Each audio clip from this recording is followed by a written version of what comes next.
Coming up next on Headline Humboldt, longtime New York Times reporter Ralph Blumenthal joins us to talk about his blockbuster new piece on David Grush, a high-ranking and highly cleared former intelligence officer who says his investigation for Congress's UAP task force turned up evidence of non-human technology.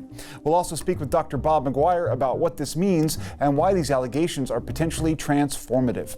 In addition, longtime activist and reporter Greg King's new book on the Redwoods highlights an up-close perspective from those looking to preserve those ancient forests. Coming up now on Headline Humboldt.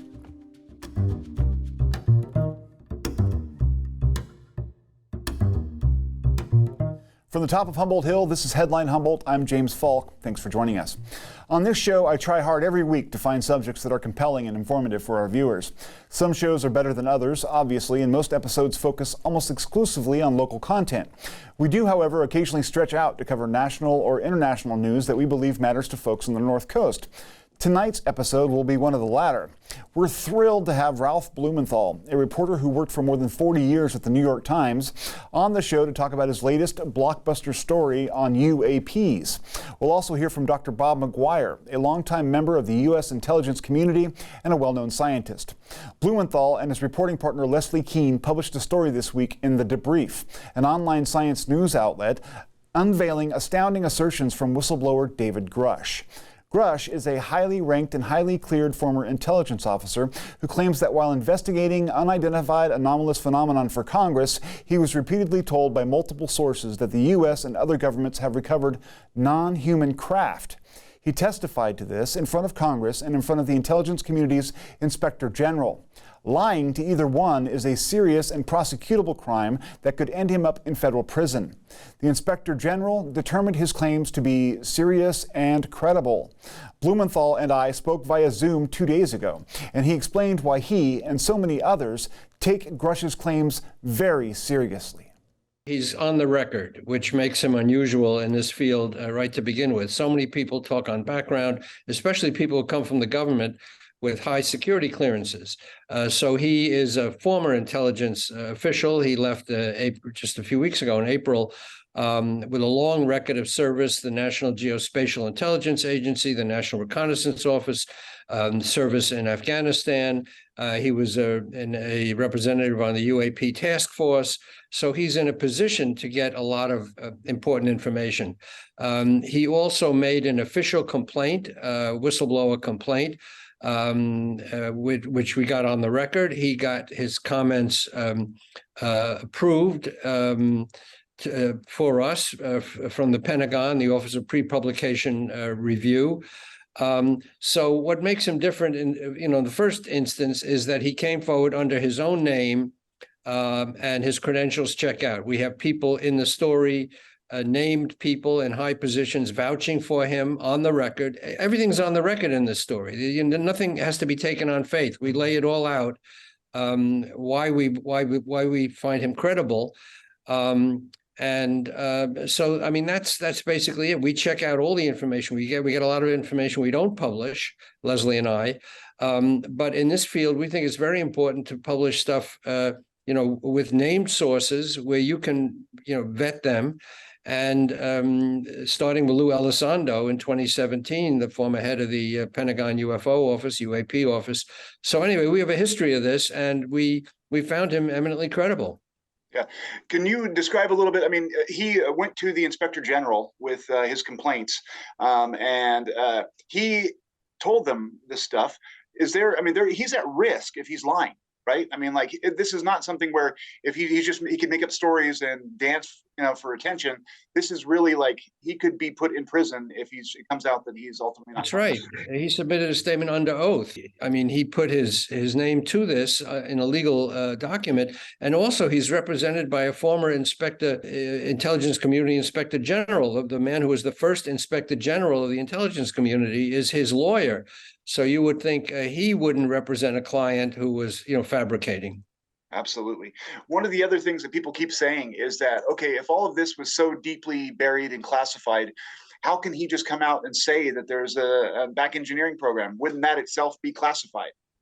Well, it's interesting. Some of the stuff is classified and some isn't. I mean, we quoted Lou Elizondo, who was the former head of what we called ATIP. It had other names. It was the secret Pentagon, UFO office, UAP office from 2007 with $22 million in funding from Harry Reid. And we broke that story in the Times in Absolutely. 2017. Yeah. And Lou Elizondo, who was under a lot of security constraints, was able to tell us a lot about the program that was not classified. So just to say that there's a UFO or UAP or a non-human vehicle recovery program, that's not itself classified. You can say things like that. Details of that are classified. And, Grush testified to Congress and gave them classified information to the point of hundreds of pages of transcript. And we don't know what he said there. Yeah. So that's not what we reported. We reported what was cleared. It was non-classified. And so certain things you can say. Yeah. Interesting. Okay. So, I mean, given all that you've covered, you've had a long career. How important do you think this story is? I think it's earth-shattering. This is one of the most important stories I've ever covered. And when you think of it, what are the big questions facing humanity? I mean, how did existence begin? How did the universe, the cosmos begin? Is there a God? What happens after we die? Are we alone in the universe? These are fundamental questions. I mean, how could you not be, consumed by a question like this? It's obviously fascinated people throughout history. It's been a huge, story in America since World War II and maybe before. So I would say it's self-evident why this is, such a huge story. Yeah. Those questions that you mentioned are oftentimes considered unanswerable, right? I mean, they're like the existential questions that we're all kind of, in a lot of people's eyes, are just left to wrestle with it personally, right? And we develop our belief structures based on those questions. There was some reticence, it seems like, from some bigger mainstream outlets to jumping on this story first. The New York Times, it sounds like the Washington Post wanted to take a little bit more time and vet it a little bit more, I guess.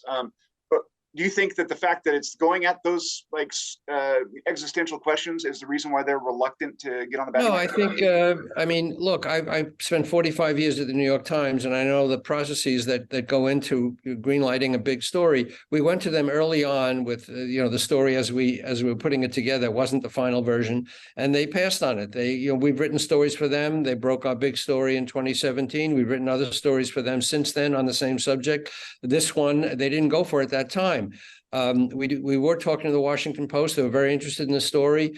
Their processes also take a long time, and we felt a lot of pressure. As I've said, I put out a statement basically explaining why we published the way we did. Dave Grush's name had leaked out on the internet. He was under a lot of pressure. And we felt we had to protect our sources. We had a number of highly placed named sources in the story. And as a journalist, you know that until you put out a story, your sources are vulnerable. Once it's out, they're protected by the publicity, by the fact that their names are officially out. So we just couldn't wait anymore. The pressure was building, and Dave Grush was getting threats. We didn't go into a lot of detail about that, and we still don't want to, but he was definitely vulnerable. He had filed a complaint of retaliation to begin with, official retaliation. Now he was getting strange threats. So we felt all considered that we had to move ahead with the story. And the debrief, by the way, the website that published the story, Leslie and I had both published with them before. They're very well respected. They're highly, plugged in on intelligence and defense matters. It went through a lot of vetting there. They called a lot of sources of their own. So we were very happy to be in the debrief. Absolutely. Are you satisfied with the spread of it so far? I mean, it's basically going everywhere. Every nation their major newspapers seem to be picking it up. It's definitely getting a lot of play Do you feel like that's happening according to what you were hoping, or is there still more? Well, you never know. I mean, James, as a journalist, you put out a story, you never know the reaction you're going to get. This seems to have hit a nerve. We hear now that there may be congressional hearings in the works because, one of the claims that Dave Grush made to us and to Congress was that Congress had been lied to. I mean, they were information that Congress is supposed to get about these programs because they're spending American money, and it's the most, important issues, of all time wrapped up in this question. And Congress was not getting the information. Not only not getting it, it was withheld from them illegally, he said. So now people in Congress are waking up and demanding answers. So yeah, we're happy with the way this is rolling out. I think maybe more whistleblowers will be encouraged, emboldened to come forward. We're hoping for that. The story really is going viral. Yeah, and congratulations on that. Just a couple more questions, if we can fit those in. Basically, people have been complaining, some people, there's a few trolls online or whatever who talk about it being a single source story. He's a guy who, saw some or heard some things, but not necessarily saw them with his own eyes. But there are other sources in the story, including Gray, right? And he is no slouch either. Can you talk a little bit about how important he is? Yeah, he's a very high-level guy in the National Air NASIC, it's called, Airspace Intelligence Agency, and we use the name that he uses in the agency. So that's not his real name? Pardon me? Is that not his real name? That is a name he uses in the agency. That's all I'm going to say. Okay. There's security constraints on people like that who do intelligence work, and that is an official name for him in the agency. So he is identifiable by that name. It's not like he's identifiable by that name in the agency. That's his name in the agency. Okay. So, and he's another high-level person we quote on the record, and he says some things. says some things that it basically corroborates. Dave Grush's statements. We have an Army colonel who was on the UFO task force, Nell, who was with Grush. Chris Mellon, who was an Undersecretary of Defense and is very involved in the whole, UFO, UAP issue, who has a lot of credibility and was involved in the congressional hearings in the past. So we have a lot of important people, vouching for this guy and saying it's not a single source story. There are other people who said similar things. Some of them haven't come out. And Congress is forbidden actually from naming the whistleblowers who have come forward. And we know of others. We've talked to them. So I would not characterize this as a single source story, especially because of the high level people who are vouching for his information and the fact that he has given out this information in various official forums, including his whistleblower complaint. Yeah. One thing that struck me is that, Congress hears about this through the media and they talk about hearings, but apparently they heard about it before the media ever heard about it. And there wasn't much noise made in terms of outrage. What's behind that? Should they have called for these hearings when they first heard this information from Grush, or is this kind of just a there's still a lot of stigma and uncomfortability attached to this topic. Thanks to our government, which stigmatized it, over the years in the decades of the Cold War, where they, put out stories that people who were reporting sightings were unbalanced and that this was a matter of ridicule. It was an official campaign. It was. And that's still in effect, that people in Congress are afraid to get too far ahead out front on this issue.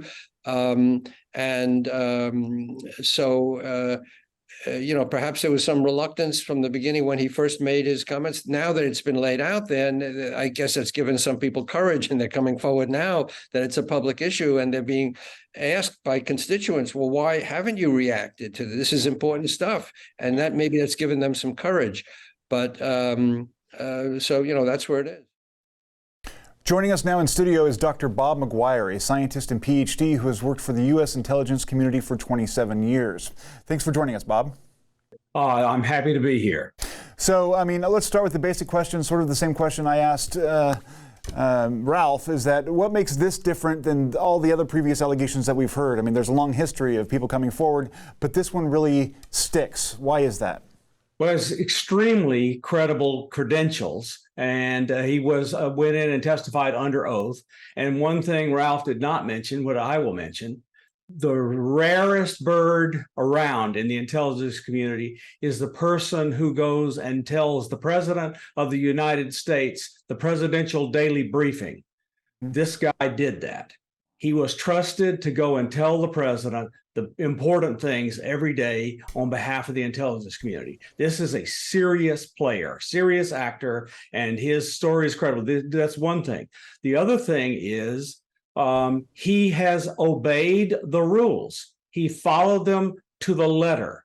He did exactly what he was supposed to. He made a complaint to the Inspector General on multiple counts. The counts are that these programs were hidden from Congress illegally, and they've been going on for decades. That's number one. And number two, he was being persecuted for wanting to talk about it to the Inspector General and to Congress. And on both of those instances, the Inspector General ruled in his favor.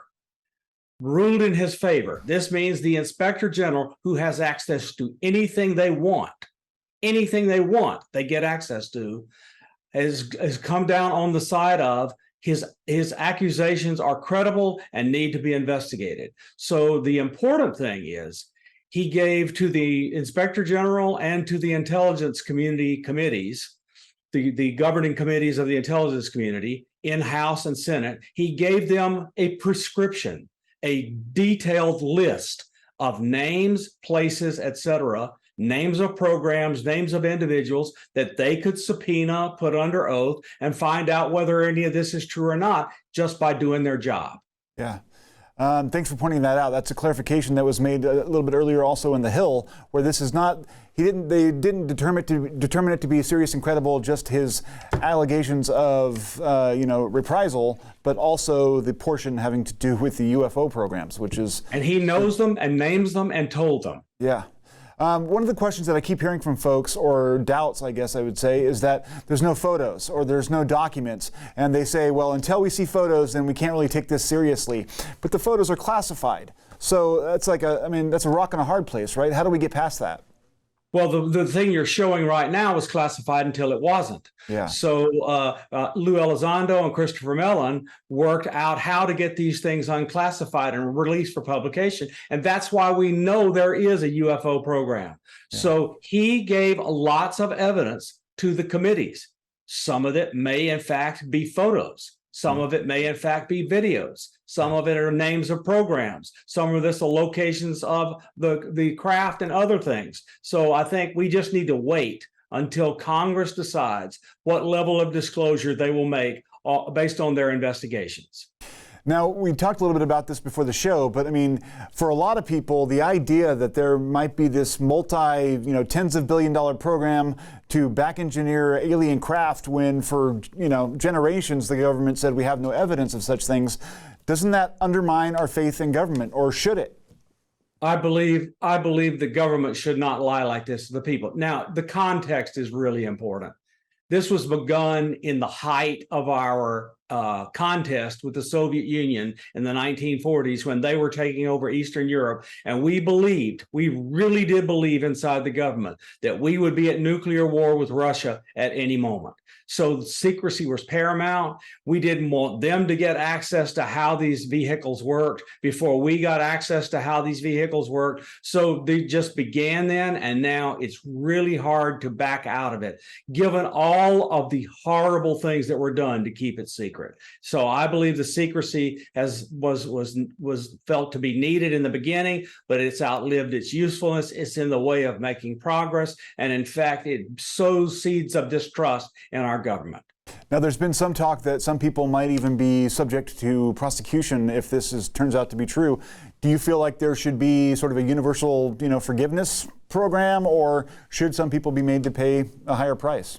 I think Congress and the president should work together to decide whether or not that's true, and whether or not that is constitutional, and whether or not they are guilty belongs in the purview of the third branch of government, which is the courts. We need to set up how we want to do this and then follow it. I don't believe it will serve the purposes of the United States to bring everybody who was involved in this to trial. But I also think that one of the reasons it's coming out now is most of the people who did the things that might be criminal are now very old and passing away. Yeah, absolutely. You know, one of the questions I wanted to ask you as a scientist is the government has been trying, and apparently, according to what you're able to read, failing to back engineer these craft. Can you explain to a layman like myself how challenging that actually is to approach something that you don't understand and try and figure out how it works? I want to give you just the video you're showing right now is of a craft doing things that are unbelievable. The thing is rotating. That object is rotating with no airfoils, no wings, no elevators, no rotors, no ailerons. How does it do that? Yeah, that's one thing. These things, the diamonds or triangles or pyramids you're showing now are suspended in air for hours.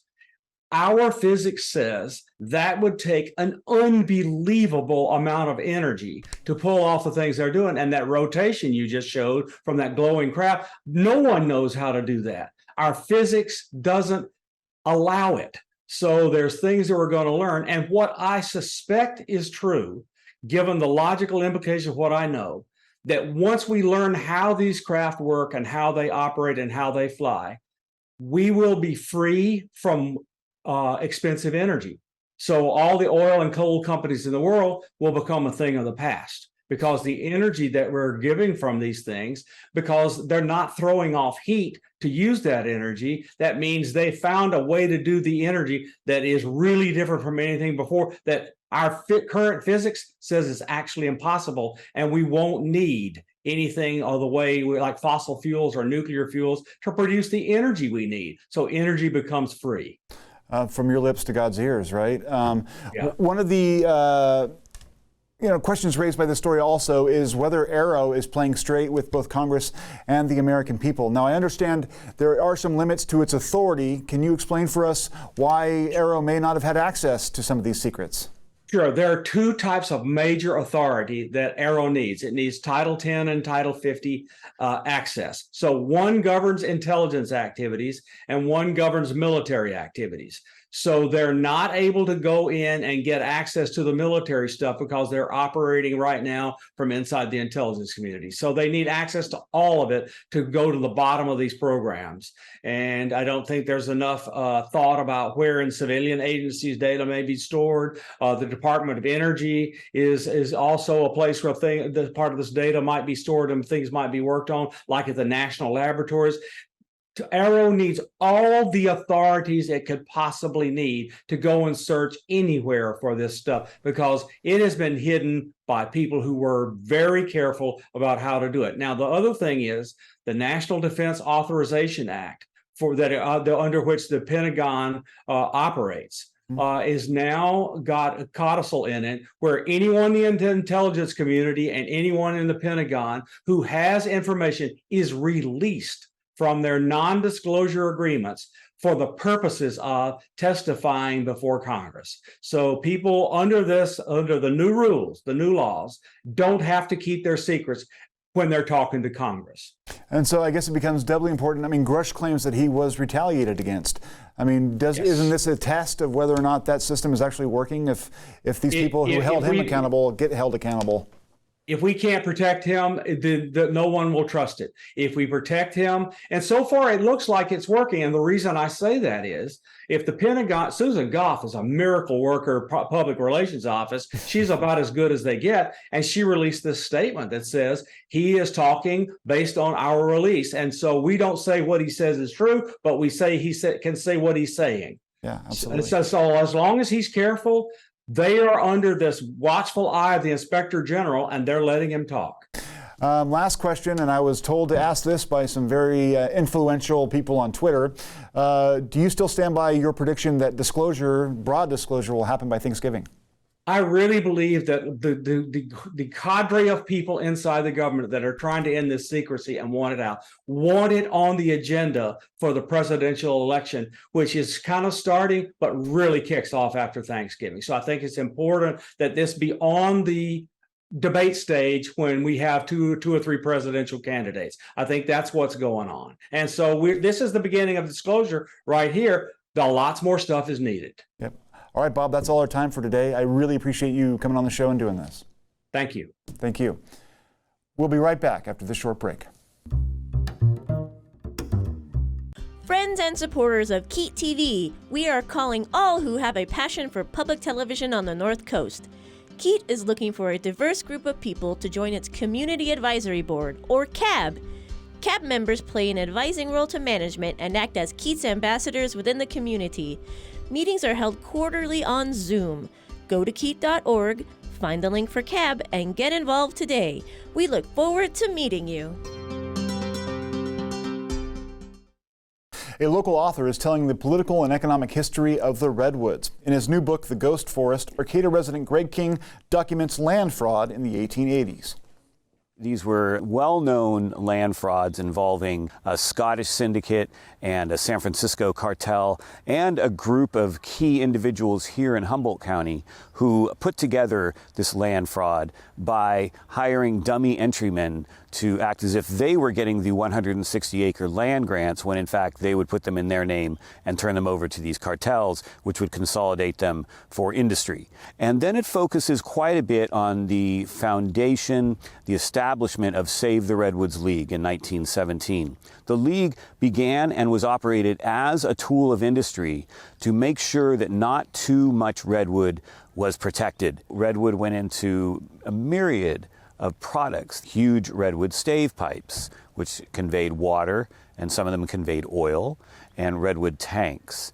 And the water often went to the turbines of power plants in the Sierra Nevada and elsewhere throughout the country. King's perspective transcends just reporting. In the mid-1980s, he joined the activist group Earth First.